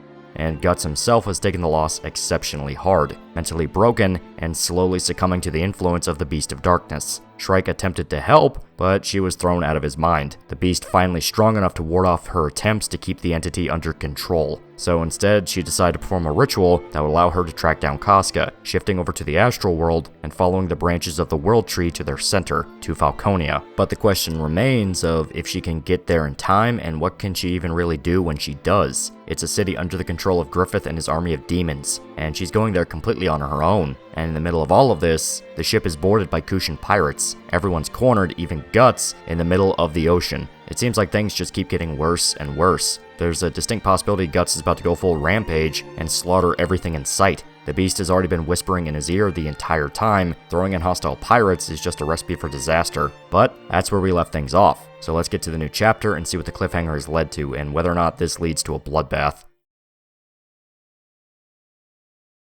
The chapter begins with the Kushan fleet actually much larger than we expected, with it being multiple ships worth of men instead of just a small group of pirates, making their way towards the vulnerable seahorse. They latch onto the ship with harpoons, surrounding the vessel and preparing to board. We then see Serpico, Isidro, and Puck on the top deck. They heard the noise from the attack and rushed to find the others. Serpico worried for Farnese, and just as the three make their plan to find the rest, they're attacked by the Kushans. Serpico can scarcely believe that they've been boarded, and he laments that he forgot his magic sword in the stateroom, so he has to find a way to get away from the Kushans while unarmed. To do that, he dedicates to a Hail Mary, jumping off the side of the ship and using his impressive agility to drop down into the lower deck with Isidro. It seems as though they managed to escape, but more Kushans are coming. Isidro is able to kick one back into the ocean, but he was just one of many. The two ready themselves for the fight, and Isidro spots the numerous ships in the water. It's a full-blown army, and to make matters all the worse, they can't get the lock open to the hold where the survivors are. It's locked along with the window. They can only watch the Kushans overpower Roderick's men, who are desperately trying to protect the non-combatants. Farnese, Magnifico, and Morta stuck helpless in the crowd. All the while, Azan and his drinking buddies are also cornered, though they confuse the situation at first, thinking they're about to be scolded for goofing off. They still don't realize that they've been attacked, even as they're tied up and their attackers speak Kushan amongst themselves. Which, just saying, Azan, you've fought these guys before, come on. But in all fairness, it has been a while and he's been drinking, so he's probably just not in the right state of mind to recognize what's happening. Plus, he's more worried about the door the pirates are trying to open, the door to the room where Guts is in.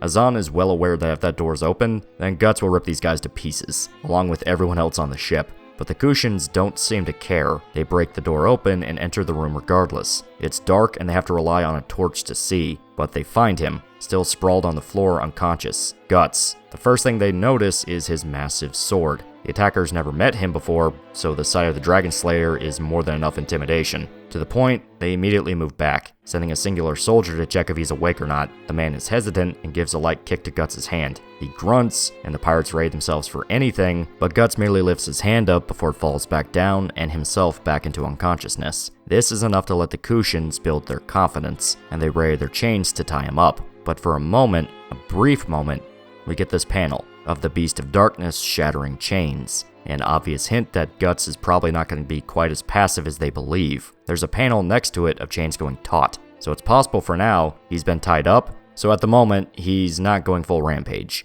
After this, we come back to the top deck. Roderick announces himself as the captain, and he demands that the Kushans do not harm any of the women or children on board, since every survivor's been brought up top and captured. Though noticeably, nobody's dead. That's right, we have not seen anyone actually die on screen, which is strange to say the least. We've seen before in Part 4 how violent Kushans can get towards their prisoners. They have no qualms about executing even women and children, so the fact that we've yet to see anybody dead, even Roderick's guards, is something to take note of. But the pirates are solely speaking Kushan, so any attempt at dialogue is dead in the water. Farnese and Evalira are trying their best to protect Shrike's physical body, but everyone's tied up and truly screwed. Roderick gives his attempt at a parley, which is when he realizes that he actually does recognize these soldiers. They are in fact Kushans. Magnifico panics at the realization, and they discuss amongst themselves just how this is possible. Reminder, the Seahorse wasn't anywhere near Midland when the end of the Kushan War happened. They have no idea about the death of Ganishka and the creation of Falconia. They just barely figured out about the merging of the realms when that happened. And it's because they were attacked by the sea god itself and ran into mermaids. So as far as they're aware, Midland has been completely conquered, and the Kushans have enough of a foothold to go after their neighbors. Magnifico once again panics, remembering the carnage at Vertinis, believing that the navy that was stationed there finally tracked them down for revenge. Roderick can't completely dismiss the idea, but something is bugging him. A navy this large would be able to kill the Seahorse in mere moments. If they intended to do it, they would have done it from the start. Why go so far as to board the ship and capture everyone instead of killing them? Magnifico begs the mages to use their magic, but they're useless. Since the destruction of the island, all of it's gone, vanished.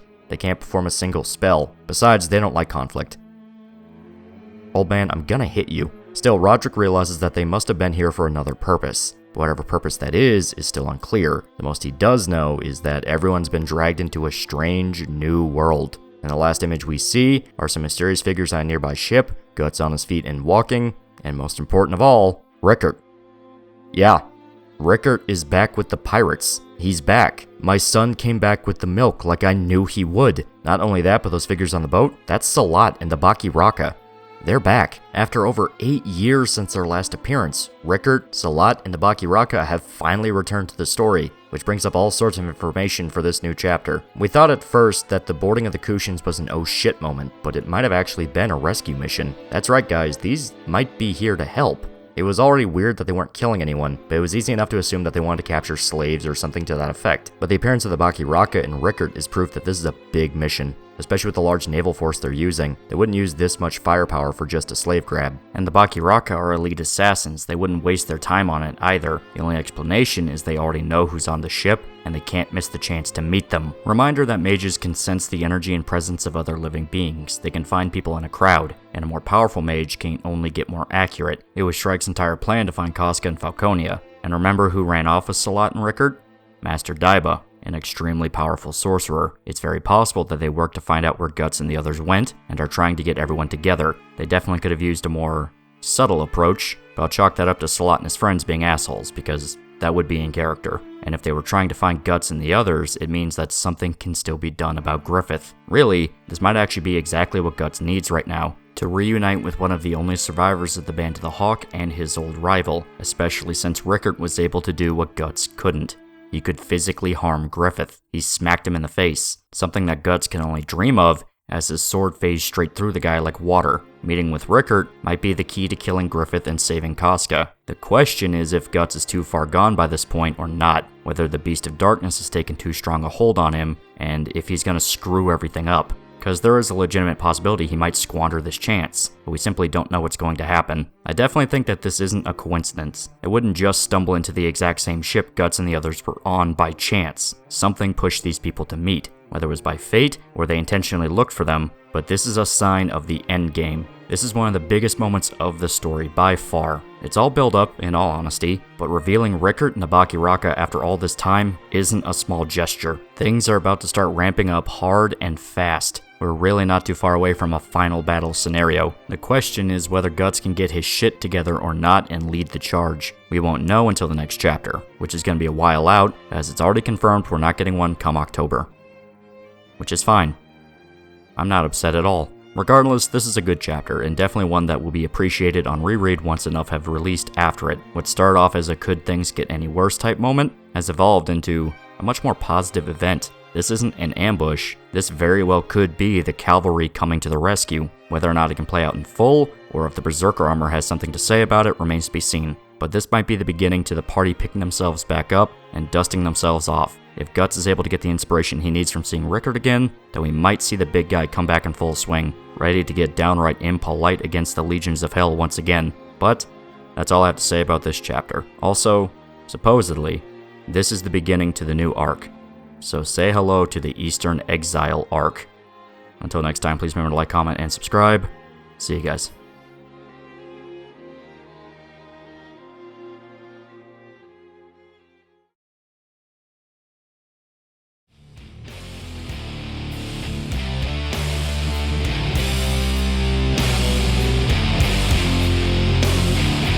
So we're once again returning to Berserk, the dark fantasy action horror masterpiece by Kentaro Miura, now helmed by his longtime friend Koji Mori and Studio Gaga. The last we left off, the situation was dire, extremely so. What was left of the refugees from Elfhelm and our party were attacked at sea by the Kushan Empire, the enemy nation that once tried to invade Midland and conquer the land. But we saw signs that not everything was as it seems. There was the presence of the Baki Raka, an elite assassin unit that sought sanctuary in an old stronghold far away from the rest of the world. Not only that, but we saw Rickert with the pirates as well, Guts' longtime friend and fellow comrade from the Band of the Hawk. Right away, it was clear that this was more than just a simple raid and loot mission. Regardless, everyone on board was chained up. Even Guts was captured, still pacified by his mental breakdown, with the Beast of Darkness edging him on the whole time. Shrike is unable to help as she astrally projected herself into the branches of the World Tree in order to track down Casca, and the rest of the Elfhelm mages are helpless, as the loss of the island means they have no magic to wield anymore. This began what is known as the Eastern Exile Arc, where we can assume there will be a deeper dive into Kushan culture, what happened with Rickert, Erica, and the rest of the Baki Raka once they escape Falconia, and also build up to the final battle. Things are getting wild, they're getting crazy, and you might want to hold on tight, because it might even go a bit bananas. Regardless, we have the new chapter to talk about, Chapter 375, which picks up right where we left off. Before we get started, I highly recommend you all sit down and read it for yourselves. It's already been scanned and translated, so it's easy to pick up, and if you can actually read Japanese, then buy Young Animal, because Berserk needs money. A lot of money. Buy everything Berserk related, I'm begging you.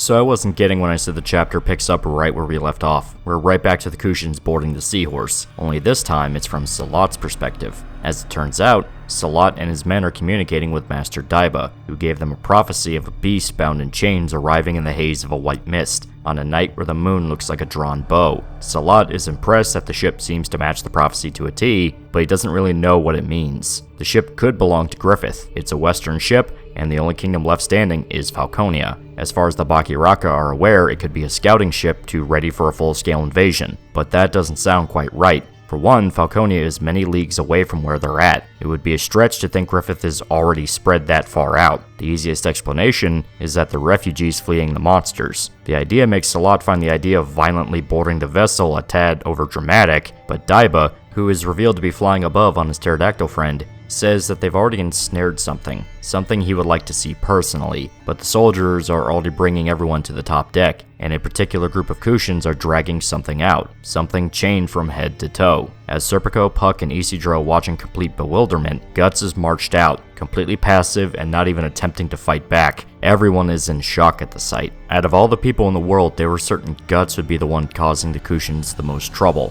but he's just standing there, utterly silent, until one of the Kushans yanks on the chain on his foot and sends him to the ground. Isidro in particular is horrified at the scene. Guts is his hero in more ways than one. The man was a titan of strength, someone who simply never stopped fighting. But now, here he was being pushed around by complete jobbers. Everyone in the party can barely watch, and Isidro calls out to Guts, asking him just what the hell is he doing. He's supposed to get up and fight, to do something that would save them all. It's what he always did. This isn't him. A Kushan soldier interrupts his speech by slamming his head against the railing, but he's quick to keep talking, still screaming even as the soldiers drag the Dragon Slayer on the top deck as well. Isidro's words don't seem like they're completely useless. Guts is still visibly struggling with what's going on in his head, but all Isidro sees is him flat on the floor, so the boy breaks down in tears, calling Guts a bastard and a dumbass. The Kushan who slammed his head is keeping him firm against the floor as well. Serpico wants to say something to him, but then Rickert walks to the forefront. Serpico and Roderick recognize that someone is speaking their language, perking up as Rickert tells the rest of the pirates to make way. All the while, we see Puck looking down at Guts, still silent but just sort of watching him. This is something I think is noteworthy, but I'll explain towards the end. For now, we get to see Rickert finally see Guts again, astonished that he managed to run into him after so much time has passed and they're on the complete other side of the world.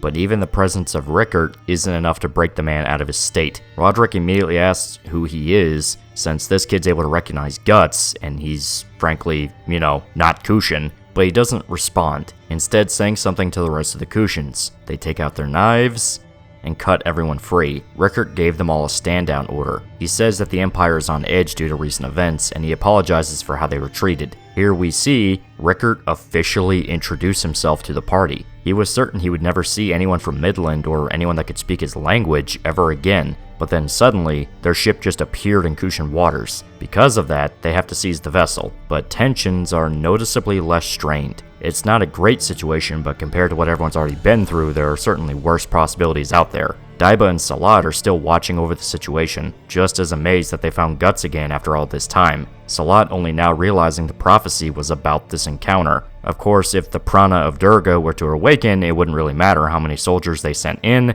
but that's negative thinking. We're all about good vibes here. Also, a note about the prana of Durga. I didn't really know what this meant when it was first mentioned in the Millennium Falcon War arc. I assumed it was just some fancy sounding words or weird Kushan way of saying the Berserker armor. Turns out it's actually a reference to Hindu mythology. Prana means life energy or skin, and Durga is a Hindu goddess, a motherly figure that protected mankind and gave them strength. but is also associated with war and destruction. So when they say the prana of Durga in reference to the Berserker armor, they're saying that Guts is wearing the skin of an ancient Hindu god of war, which is pretty fucking metal, not even gonna lie. That aside, Daiba plans to meet everyone back at the capital. Salat left impressed by the old man and his schemes, able to lead them directly to the greatest assets they could have in fighting off Griffith's army. The only question is Guts, as he always winds up being the wild card. There's just no telling what's going to happen with him. Rickert sits next to Guts, who's joined at the side by Shrike, still unconscious from the ritual, their respective elves staying close by. And the chapter ends with the ships arriving at the Kushan capital, once again leaving us on a cliffhanger for what's in store next. So that's chapter 375. A pretty damn good one, if I had to say.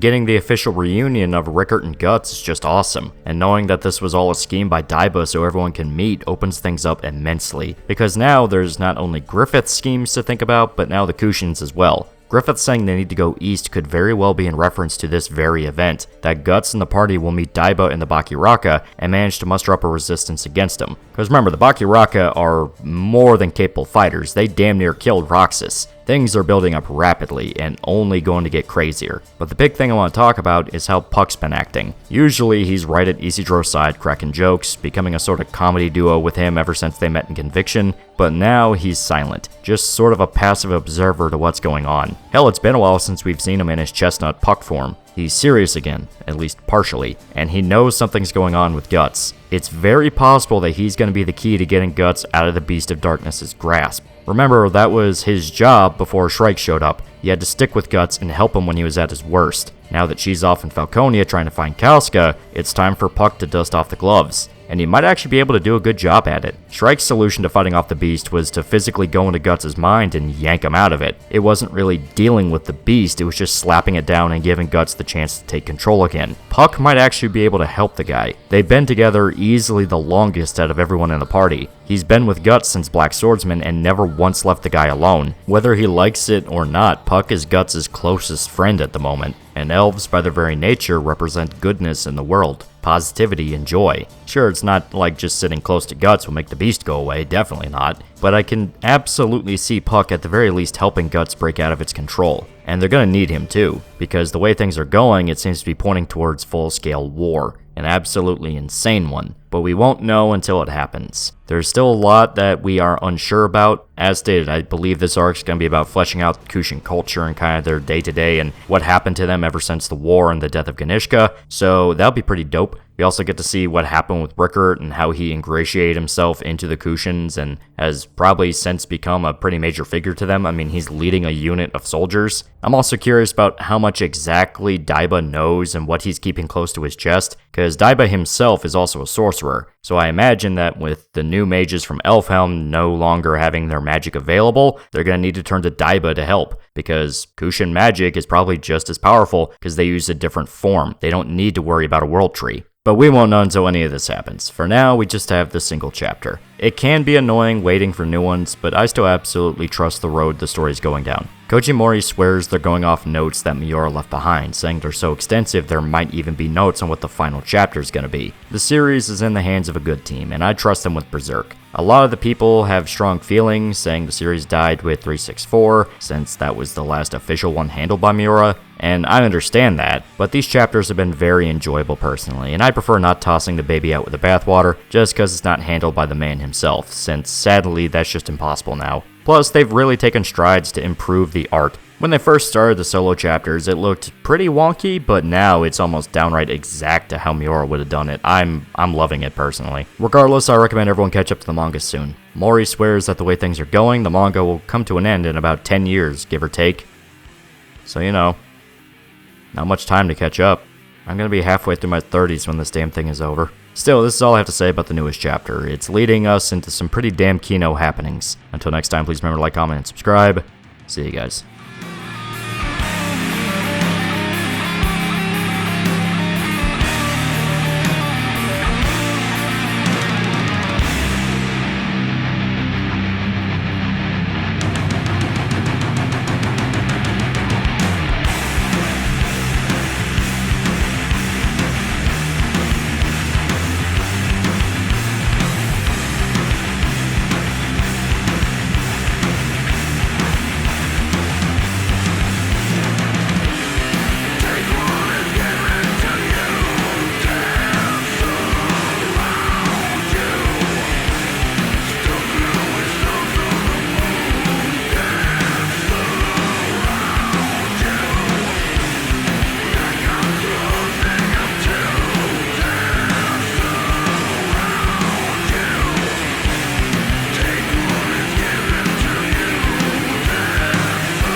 That's right, it's finally time to come back to Berserk. It's been a long time coming, to put it lightly. Last chapter was all the way back in October, a full 4 months. The wait is painful, guys. It can be very painful indeed. Regardless, we have a new chapter to talk about, and this one is very interesting indeed. So last we left off, the party was captured at sea by the Baki Raka, under orders from Master Daiba. The refugees from Elfhelm and the party are taken to Kushan homeland. Guts was still basically catatonic during the whole ordeal, still reeling from his defeat at Elfhelm and the loss of Casca, struggling with the Beast of Darkness trying to take control of his mind for good. Shrike astrally projected herself in order to track down Casca, journeying to the World Tree since she's certain that's where Griffith took her. For the moment, she's in a coma. So the party's lost 2 of its most powerful fighters, and they're captured by what they assume is an enemy nation. But it's not completely hopeless. We've seen the Kushans, now under the control of the Baki Raka, have no interest in attacking them. They had a higher purpose when they raided the ship, something we can only speculate on since the previous chapters were being vague about it. But now we have 376, which is going to lay out exactly what's on the horizon for the story. We're officially in the Kushan homeland, and the Eastern Exiles arc is in full throttle. So I say it's time to light this candle and see what this chapter has in store for us.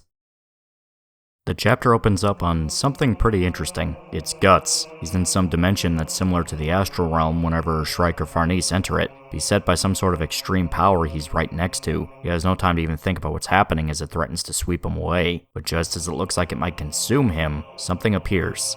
It's Shrike. She appears out of nowhere, despite her actual spirit supposedly being miles away by now. She left for Falconia before they were captured. Her showing up is very strange, and the only thing to assume is that it's a manifestation created by Guts. He's imagining her in his head, and she floats over to him, grabbing his hand, the panel focusing on her grabbing hold of his finger. We then see him wake up, revealing that it was a dream. He's shackled in a cell, completely stripped of his weapons, the Berserker armor, and even his metal arm. And you notice that there's a panel of complete black right here. I mean, there's some speckles of white, but still, it's completely black. And I'm gonna talk about that towards the end, because it gives me a bad feeling. For now, we just see Guts sitting in his cell, reminiscent to when he was captured all the way back in Black Swordsman. There's even pee on the floor and everything, and despite being captured, he's just sitting there, tired and beaten down. At least the Berserker armor is off his body though, since that was a vessel the Beast of Darkness could use to manifest that much easier. Anything that could ward that thing off is only a positive. We then see Rickert arguing with Salat. It seems that Guts was imprisoned without his knowledge. In fact, he seems to be the only one so far actually locked up in a cell. According to Salat, it's because he knows how dangerous Guts is, and so do the rest of the Baki Raka. So it's a measure to protect both sides from each other, in case Guts gets violent,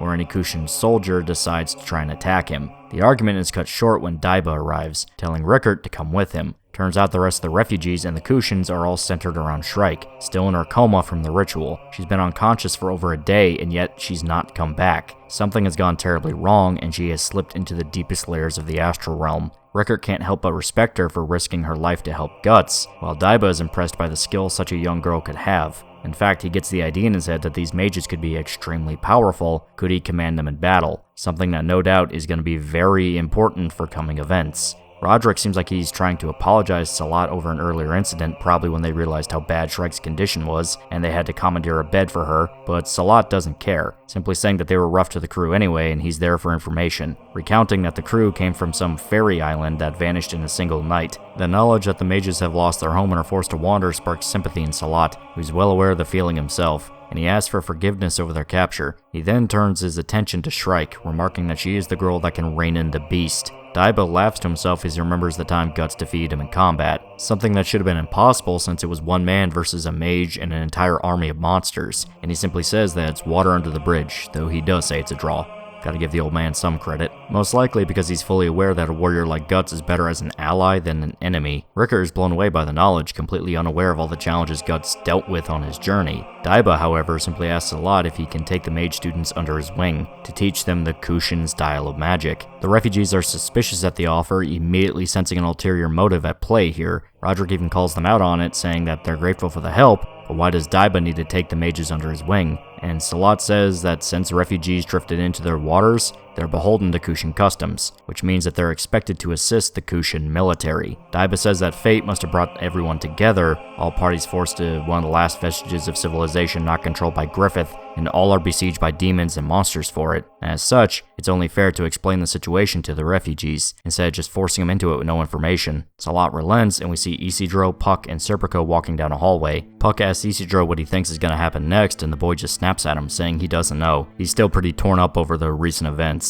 In the middle of their conversation, Rickert shows up, recognizing Puck and happy to reconnect with the elf. But Puck does something weird. He just stays silent, even acting confused when Isidro asks if the two know each other, then becoming convinced that Puck probably just forgot about him, which, to be fair, would be in character for him. But Rickert knows better, simply asking Puck about what happened to Casca. She was with them when they left Godo's cabin. The whole point of the journey was to find a place where she would be safe. And what happened to Guts? He's beaten up in more ways than one. Well, Puck once again is silent, and Rickert seems to pick up on the implication. They ran into Griffith. He has no idea how, he has no idea why, but he just feels it deep down, and all he's left with is to assume the worst. Still, Salat makes good on his promise. He explains the situation to the refugees as best he can. The Kushans are building an army, gathering men and weapons, all to fight the ultimate enemy, Griffith. The Baki Raka have declared war on Falconia, and they need everything they can get their hands on if they plan to win. Griffith has the power to change the world down to the very rules of existence. His army is killing monsters and taking vast swaths of territory, and now he's sniffing around the western borders to what's left of the Kushan Empire. Salat and the Baki Raka can tell from miles away what will happen. Either they strike first, or Griffith and his army will come barging in anyway, and he knows why Griffith is doing this. To kill anything he can't control. To wipe out all of their civilizations, cultures, and forms of magic. Anything that Griffith can't control be burned to the ground, so the Baki Raka are preparing to strike first. If the Empire is doomed to be destroyed, at least they're going down fighting. And that's the end of the chapter. The revelation that Salat intends to lead an army and wage war against Falconia. As you can see, the chapter had a lot of information to it, not just in regards to plot details, but teases for later points as well, like what happened with Shrike. Why was she in Guts' dream? Was that actually her?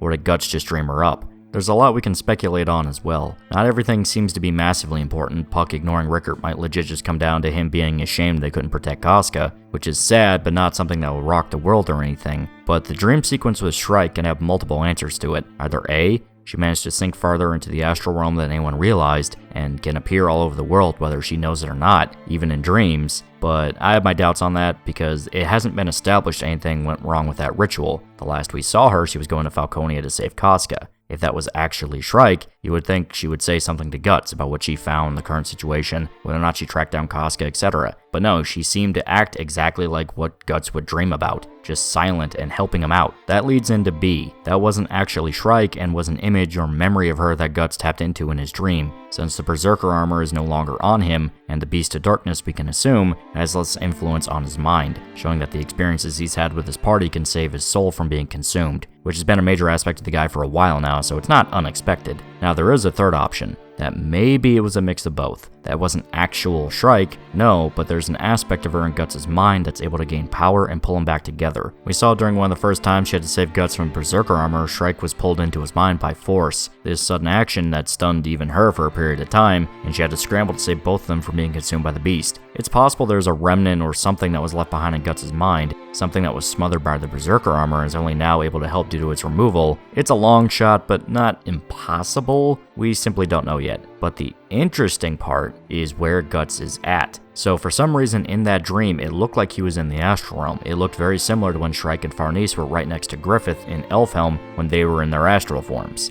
But why would Guts even be anywhere near that? He's not a mage, he can't use magic. I don't even think he can summon any form of an astral body. He was dreaming, he was asleep. But then someone pointed out something very interesting. Where Guts is at, where he's imprisoned, looks a lot like the Hagia Sophia, which is a famous temple from Istanbul/Constantinople. It's a major religious area, and the real-life temple has a lot of history to it that is honestly pretty interesting. Now, obviously, I don't think it's a one-to-one recreation of it. Berserk's never been a one-to-one recreation of the world by any definition. However, it being that design definitely hints that it's a location of spiritual importance. This is right in the heart of the Kushan homeland, so obviously this would be a location that means a lot to them. And as we've seen earlier during some of the battles during the Millennium Falcon arc, Kushan magic seems to stem from the faith they have in their gods. So it's possible that this area is essentially the same as like a spirit tree for a normal mage. It would explain why Daiba is still able to tap into magic, because his anchor point is different from a normal mage. He doesn't need a tree, he needs that temple. And also explains why Griffith would want to come after them to destroy that, because then he can destroy the icon of Kushan magic. The question is, does that have any impact on Guts, and if so,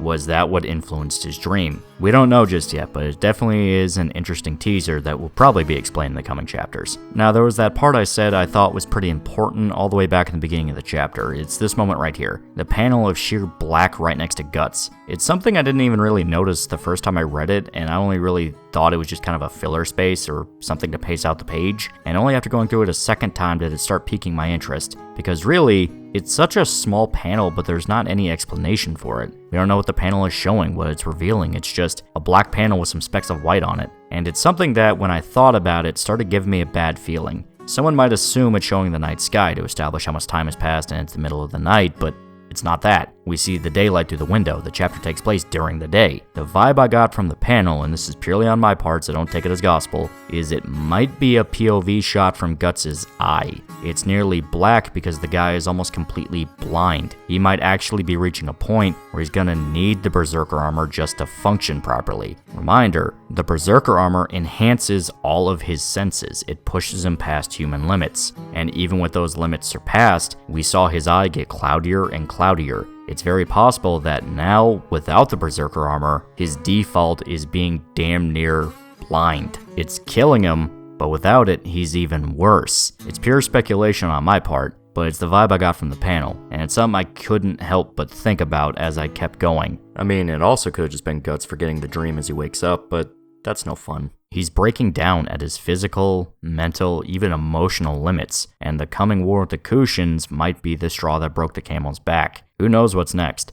All we can assume is it's going to be very unpleasant. Still, that's all I can really say with this chapter. We're getting a lot of main story stuff done, and it's clear Studio Gaga has been making the most out of the notes they have left. You can definitely argue that the last few chapters have been very anemic in regards to characters, like you haven't really had any meaningful conversation between anybody, and it seems like it's mainly just been plot, but as stated, they're going off the notes they have left. I'm fine with them focusing completely on the main story and getting that done than anything else. And it's probably going to be a case where reading through it all without breaks will have the rhythm feel like how it's supposed to, which is what happened with the infamous boat arc, where reading through that really wasn't that bad compared to waiting chapter to chapter. It is how it is with Berserk. Regardless, that's all I can say for now. We have no clue when the next chapter is coming. They've already confirmed next month we're not getting one, but hopefully it's sooner rather than later. Most likely we're going to get a perspective shift soon. Maybe not the next chapter, but it's definitely coming. We followed the party for a bit, so it's good to expect we're going to shift POVs pretty soon. Hopefully we can find out what happened with Shrike and the setup for the final battle. Until next time, please remember to like, comment, and subscribe.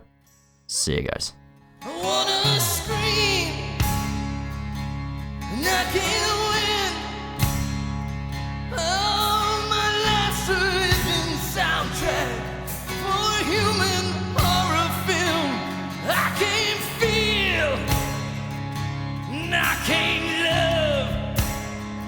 My mama never showed me how. I never was enough. I can't laugh. I can't smile. I sacrifice my aged elders to show me how to die. I can't love, and I can't feel. Oh, my mother never loved me. Deep down she hated me, and I can't fuck. No, and I can't feel. I'm one beside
I can't see inside of me. Don't know the reason why.